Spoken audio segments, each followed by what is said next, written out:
você aluga já com o que eles chamam os appliances, né? Que são os eletrodomésticos.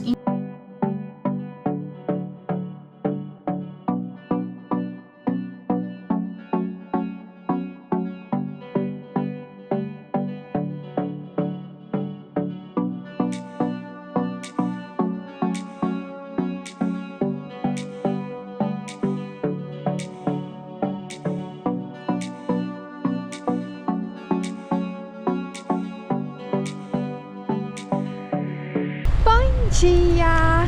Gente, olha essa neve! Hoje tá caindo bastante neve. Hoje, quando amanheceu, a gente viu tudo branquinho. E é interessante assim que quando chove muito assim, né? Quando a gente tá acostumado a ver muita chuva assim, e chove de madrugada, a gente ouve o barulho, né? A gente sabe que tá chovendo. A neve ela é muito silenciosa, então você dorme, não escuta nada, tipo, tá tudo normal.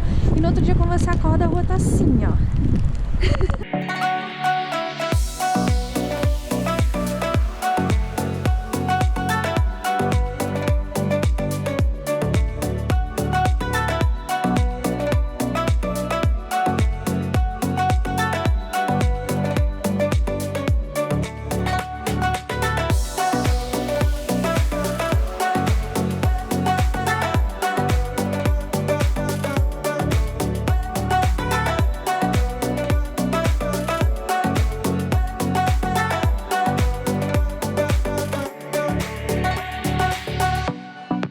É interessante, né, que sempre que a gente vê em filme ou na TV neve, só mostra essa parte branquinha, né? Nunca mostram como fica a rua depois de algumas horas. Ou aqui a calçada, né? Como é que a neve vai ficando suja. Essa neve aqui você não vê em filme, só vê em vlog.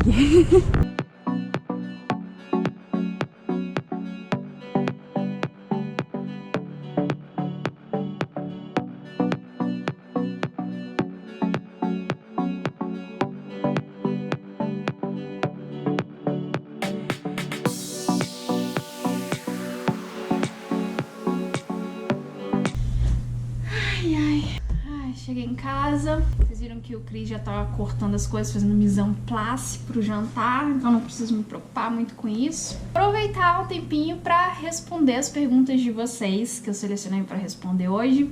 Vim no bonde selecionando as perguntas pra responder, que tá na correria aqui. Mas enfim, eu acho que são 3 perguntas interessantes que acho que todo mundo vai se beneficiar das respostas. Queria responder a pergunta da Loane Oliveira. Ela me pergunta assim, por que eu não faço parcerias e tal com outros youtubers e tal. Eu já até fiz uma aqui no canal que foi com o Fred, foi já alguns meses atrás, que foi bem interessante, que ele conseguiu dar a perspectiva dele de como vir como residente permanente e aí contrastando com a minha perspectiva de vir como estudante e tal.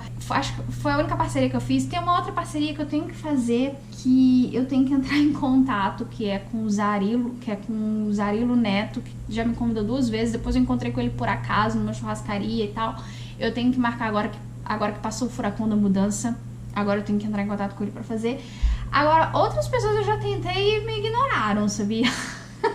Mas assim, acho que à medida que o canal for crescendo e tal, e também sou a favor das coisas virem na hora certa, né? Quando você começa um canal, principalmente assim, pelo menos eu falo da minha perspectiva, que eu comecei sem saber nada, também eu não sabia nada, eu não sabia como fazer as coisas. A partir do momento que você vai fazendo, você vai aprendendo, você vai ficando melhor naquilo que você faz. Aí eu acho que também já vale mais a pena também para outras pessoas fazerem parceria com você. É uma coisa natural, né? Quando você começa, além de você não ter inscritos para oferecer para elas, você também não tem muito conteúdo, você ainda não ajuda muito, né? Então acho que agora, com o crescimento do canal e com, né, que eu já aprendi um pouco mais, eu acho que agora vão acabar surgindo, sim, mas é uma ideia que eu tenho, que eu acho que acho que deve ser a coisa mais, digamos, deve ser a principal forma de crescer o canal de uma forma mais, digamos, exponencial, porque o canal vem crescendo, mas eu acho que ele ainda cresce bem devagar. Eu gostaria que ele crescesse um pouquinho mais rápido, então acho que a parceria poderia ajudar nisso. A mesma pergunta, a Luane fala: uma dúvida. Lembro quando vocês moravam na Yonge Eglinton, lá parecia o centro da cidade, comércio e tal. E agora que vocês estão morando no centro mesmo, lembro que você disse que algumas coisas estão um pouco distantes. É por conta da localização de vocês? Ou é porque aí existe tipo uma separação entre centro comercial e centro empresarial, onde vocês moram e tal? Deixa eu tentar explicar.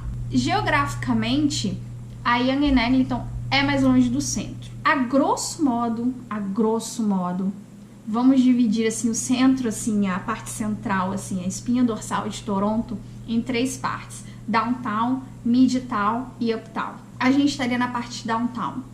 A Yonge and Eglinton tá ali na divisa entre Midtown e Uptown. Eu já vi alguns lugares que falam Midtown, outros lugares Uptown, enfim, tá mais pra cima, mais ao norte. E ela tá longe do centro geograficamente. Então você, por exemplo, toda vez que a gente vinha para Downtown, toda vez que a gente vinha para o centro fazer alguma coisa, a gente tinha que pegar transporte público, ou Uber, ou, enfim. Então a gente ficava longe do centro.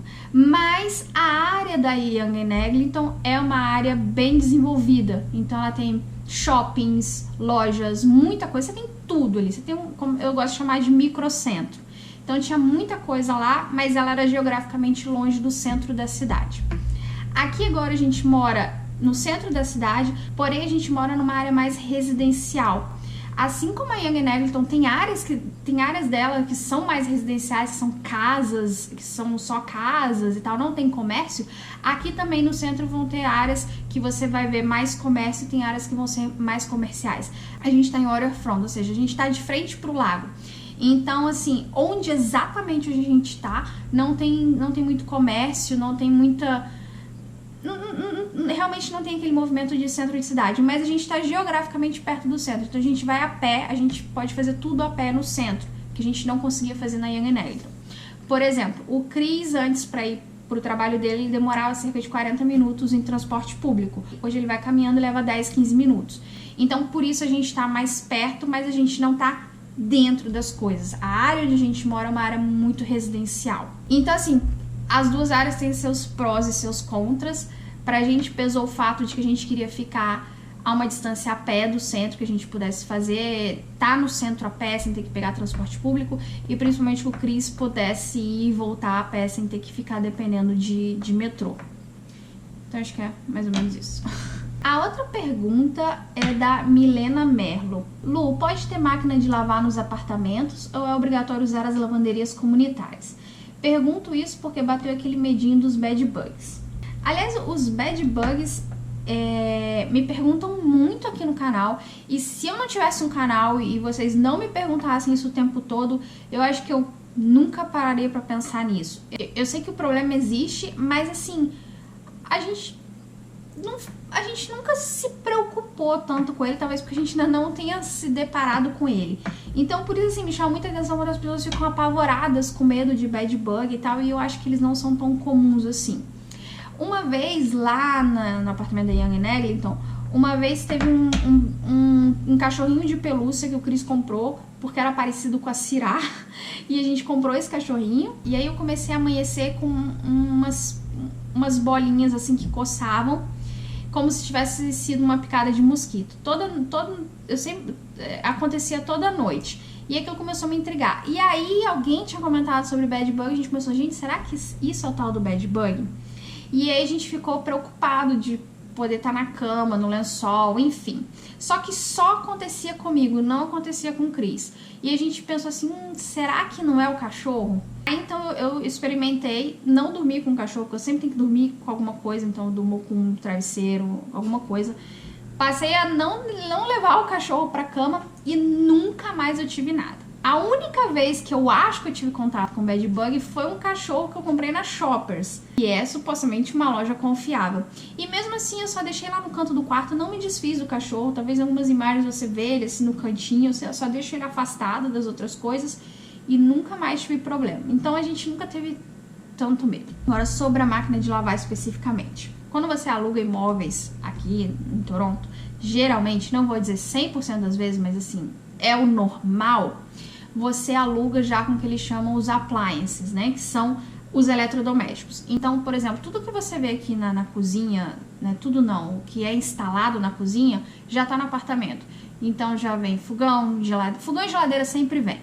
E alguns apartamentos você pode ter também o micro-ondas, também a lava-louça e também a máquina de lavar e secar. Normalmente os apartamentos que não tem máquina de lavar não tem o lugar para você instalar a máquina de lavar, ou seja, não tem o registro, não tem como você colocar uma máquina de lavar onde não tem.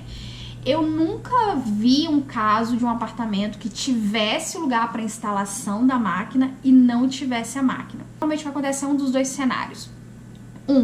O apartamento tem a máquina de lavar e de secar dentro dele, você provavelmente vai pagar um aluguel um pouco mais caro por causa disso, mas vai ser do dono do apartamento, já vai estar instalado no apartamento, ou não vai ter e você vai ter a opção de usar a lavanderia comunitária no condomínio.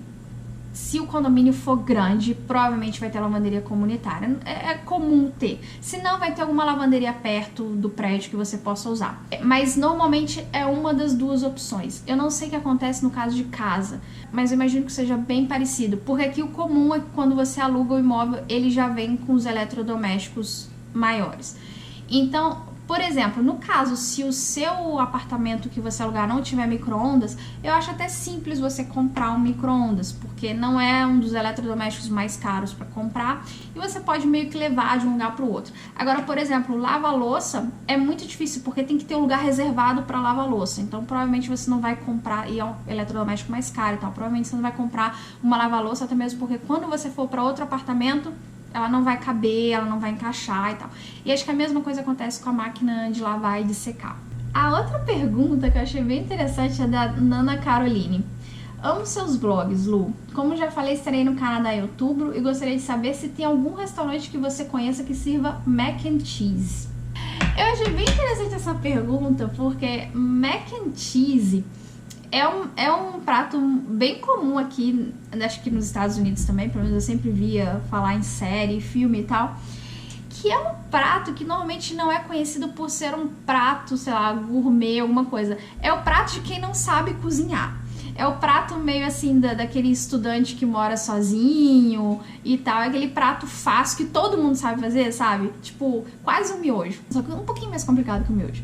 Porque normalmente o mac and cheese, você pega o macarrão, cozinha, você mistura com o queijo derretido e tá pronto. Então ele é muito fácil. Ele normalmente é conhecido por ser esse prato rápido. Não é um prato que é tão servido em restaurante, porque é como se um restaurante servisse miojo. E aliás, você pode tanto fazer em casa, que já é fácil, como mais fácil ainda, você pode comprar os semi-prontos. Ou você pode comprar num potinho que é só adicionar água, ou desses que você coloca no micro-ondas. Enfim, você vai no mercado, tem muita opção de mac and cheese pra você comprar. Mas aí quando você me perguntou, eu fiquei na dúvida, eu falei assim, mas será que não tem restaurante? Então eu vou dar uma olhada aqui, porque realmente eu não lembro de ter visto.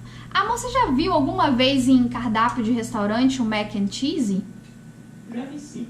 Não lembro onde, eu já vi. Mas que tipo de restaurante, assim? Já vi em pub. Em pub. É verdade, em pub. É verdade que em pub eu já vi. Mas uma coisa que eu queria ver, eu vou entrar no aplicativo aqui que a gente usa muito pra comprar comida, que é o Ritual.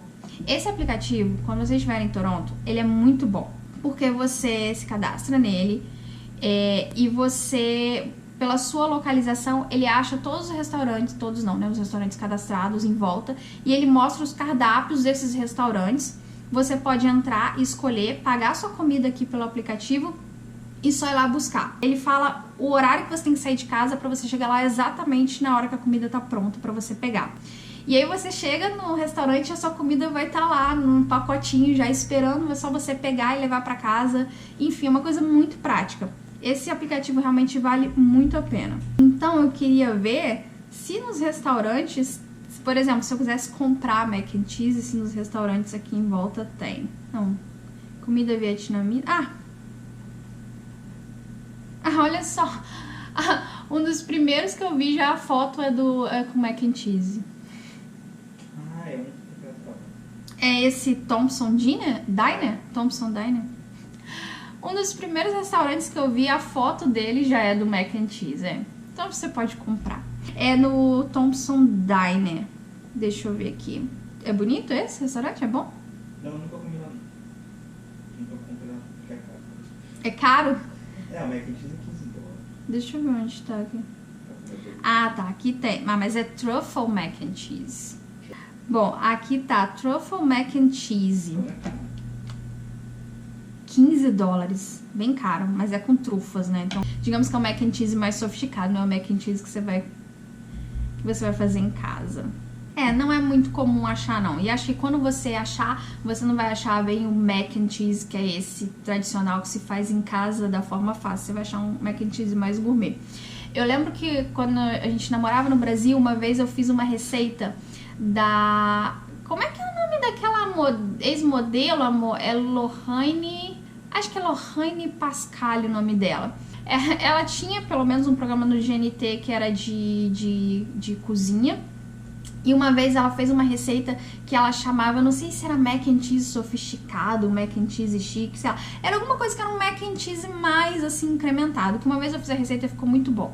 Procura no Google mac and cheese da Lorraine Pascal, vocês vão ver o que eu tô falando. É uma receita que eu já fiz e que é muito boa de mac and cheese. E depois de ficar falando tanto de comida e procurando, eu fiquei com fome. Acho melhor levantar e ir lá cozinhar.